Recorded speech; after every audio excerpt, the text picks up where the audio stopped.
Bueno, pues yo soy Verónica Martínez Pina, soy residente de Bioquímica Clínica y el caso que voy a presentar se trata del estudio bioquímico hormonal de laboratorio en un paciente con un incidentaloma suprarrenal gigante. Bueno, se trata de un paciente varón de 65 años que acudió a urgencias en el Hospital de la Vega Lorenzo Guirao, en Cieza, porque presentaba un cuadro de diaforesis de varios días de duración. El paciente tenía tenía un antecedente de un ingreso previo hace un par de años por melenas con una gastroscopia y anatomía patológicas compatibles con gastritis crónica atrófica. En su visita a urgencias la exploración física fue normal, excepto por el hecho de que presentaba un hemiabdomen superior ligeramente doloroso a la palpación. Y además también el paciente refería una sensación como de plenitud postprandial y refería haber presentado heces melénica ese mismo día. En urgencias se le hizo una primera analítica en la que únicamente destacaba una leve anemia con una hemoglobina de 12,8. Se le hizo una radiografía de abdomen también, que fue normal. A las 3 horas se le realizó un nuevo hemograma en el que sí que destacaba una caída bastante importante de más de 1 gramo de los niveles de hemoglobina. Y bueno, se quedó ingresado para el día siguiente realizarle una gastroscopia por esa sospecha de hemorragia digestiva. En esta gastroscopia no se observaron lesiones erosivas ni restos de sangrado, aunque sí que se observaron varices esofágicas y en el fundus unas pequeñas lesiones petequiales y una lesión que impresionaba de isquemia por compresión. 2 días más tarde se le hizo un TAC toracoabdominal para descartar una posible hernia del fundus gástrico, pero lo que se observó a nivel de la célula suprarrenal izquierda fue esta gran masa sólida, heterogénea y de morfología polilobulada, con márgenes bien definidos y vascularización, que desplazaba tanto al estómago como al cuerpo y cola del páncreas, al bazo y también al riñón izquierdo. Y también se observaron aparte de adenopatías paraórticas derechas y una posible lesión focal a nivel hepático. Entonces, con estos hallazgos, que son sugestivos como primera opción diagnóstica de tumoración maligna de la glándula suprarrenal izquierda, el paciente fue derivado aquí a la Risaca para ser valorado en comité multidisciplinar y para realizarle tanto el estudio de extensión como el estudio de funcionalidad. Este tipo de incidentalomas suprarrenales son lesiones adrenales que tienen un tamaño de al menos 1 centímetro y que se detectan en pruebas de imagen no realizadas por sospecha de patología adrenal ni en el estudio de extensión de patología tumoral extraadrenal. Y lo primero que hay que hacer para valorarlo es discernir si se trata de una lesión benigna o maligna y si se trata de una lesión funcionante o no funcionante, que para eso se tienen en cuenta tanto las características de imagen como las bioquímicas. En concreto nosotros a nivel de laboratorio están indicadas en todos los pacientes con incidentaloma suprarrenal pruebas de despistaje de feocromocitoma, de secreción autónoma de cortisol y de hiperaldosteronismo, sobre todo si el paciente es hipertenso.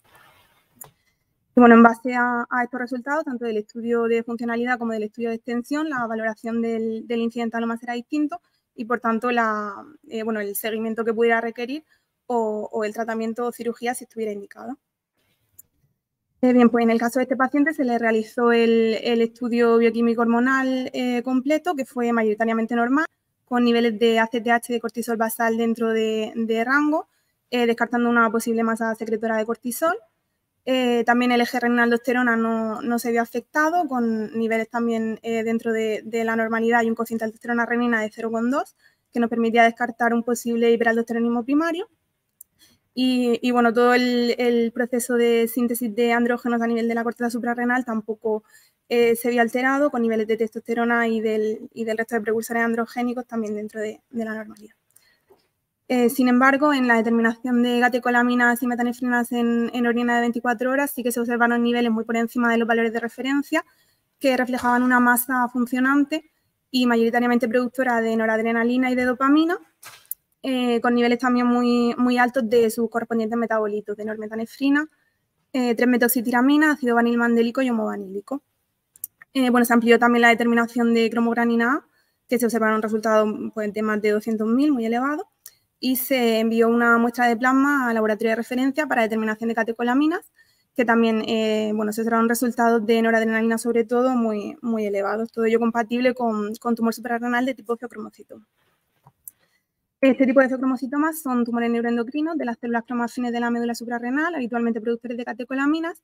y se consideran gigantes cuando tienen un tamaño de más de 7 centímetros. En nuestro caso, en el caso de este paciente, tenía un diámetro anteroposterior de hasta 22 centímetros. Suelen cursar con los síntomas clásicos de dolor de cabeza, palpitaciones, sudoración, ansiedad o hipertensión, y es una sintomatología que es transitoria, que se asocia a la secreción episódica de catecolaminas por parte de las células tumorales. Y bueno, desde el laboratorio podemos proporcionar un apoyo bioquímico al diagnóstico basado en esa detección de una producción excesiva de catecolaminas o sus metabolitos. En concreto, están indicadas la determinación de metanefrinas plasmáticas urinarias por su mayor sensibilidad diagnóstica. Bueno, esto se debe al hecho de que las catecolaminas se liberan de forma intermitente a circulación y además tienen una vida media muy corta por mecanismos tanto de excreción renal como de recaptación celular y metabolismo a nivel intracelular por enzimas como la monoaminoxidasa o la catecolometiltransferasa. Pero aunque estas catecolaminas se liberen de forma intermitente a circulación, sí que se están metabolizando de forma continua a metanefrinas. Y además esto ocurre solo a nivel de las células cromafines o de los tumores derivados de este tipo de células. Y por eso se consideran un marcador relativamente, bastante específico de lo que sería la producción de catecolaminas a nivel de las células cromafines o de los tumores derivados de ellas. Y por eso pues, está especialmente indicado para diagnóstico de feocromocitoma la determinación de metanefrinas y no tanto de catecolaminas, tanto en orina como en plasma.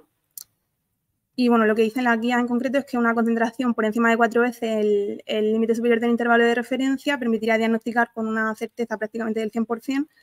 la presencia de un feocromocitoma para ganglioma. Y al contrario, unas concentraciones dentro de rango permitirían excluir la presencia de este tipo de tumores.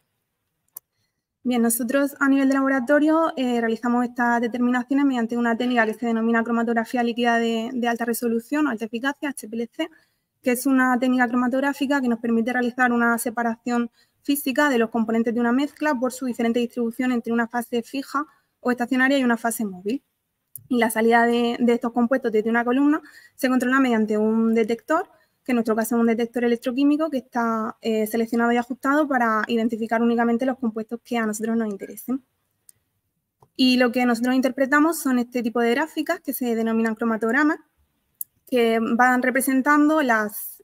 señales o los picos que van apareciendo a lo largo del tiempo desde la inyección de la muestra sobre una línea base, que sería la señal producida cuando por la columna únicamente está pasando fase móvil. Y este tipo de cromatogramas nos permiten realizar tanto la identificación de los compuestos gracias al tiempo de retención, que es el momento en el que aparece una señal concreta, un pico, que lo podemos identificar gracias a la comparación con una serie de patrones de composición conocidos, y también nos permiten realizar la cuantificación de estos compuestos mediante, ya sea mediante la altura del pico o mediante la base del área, gracias también a una serie de calibraciones que realizamos con patrones de concentración conocidos. Estos serían algunos de los resultados que tuvimos para este paciente, en concreto es la determinación de ácido homovanílico vanilmandélico y 5-hidroxindolacético. Y bueno, vemos que podemos identificar a qué compuesto corresponde cada uno de los picos gracias a su tiempo de retención. Y bueno, luego podemos cuantificarlo gracias a una serie de calibraciones que nosotros realizamos para cada tanda de muestras que medimos.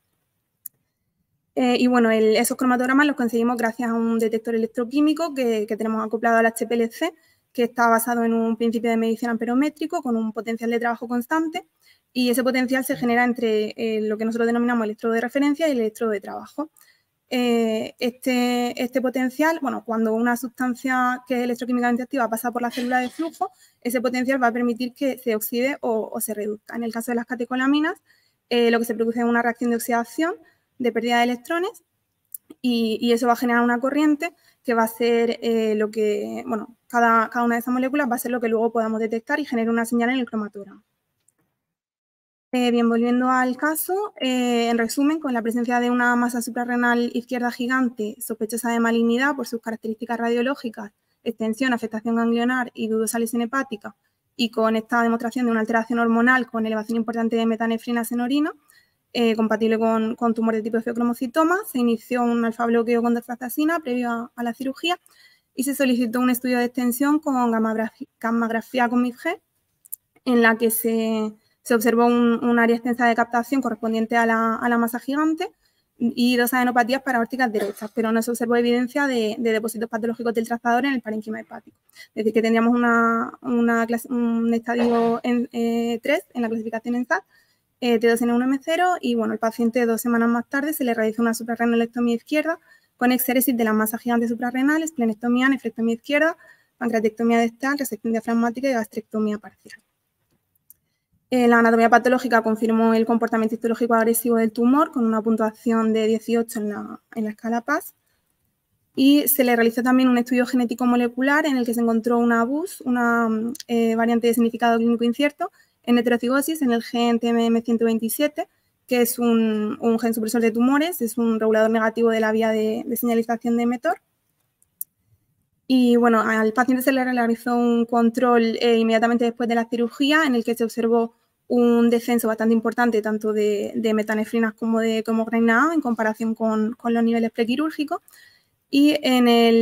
sin embargo, a los 6 meses de la cirugía, en el control que se le realizó se observó un incremento generalizado de todos estos marcadores y en el TAC tóraco-abdominal se observó una progresión importante de la enfermedad con múltiples lesiones hepáticas, progresión de las adenopatías. En el PET-TAC con Gal-68 también se observó una elevada sobreexpresión de receptores de somatostatina en el lecho de nefrectomía, lesiones óseas, loes hepáticas, todo ello sugestivo de metástasis, por lo que, teniendo en cuenta la sobrepresión de receptores de somatostatina, se decidió iniciar tratamiento con lutecio 177 y, el rastreo tras la última dosis ha mostrado una distribución del trazador congruente con las lesiones previas, sin lesiones de nueva aparición, por lo que actualmente no hay evidencia de progresión en las últimas revisiones y el paciente se encuentra en estabilidad clínica, imagenológica y analítica. Gracias.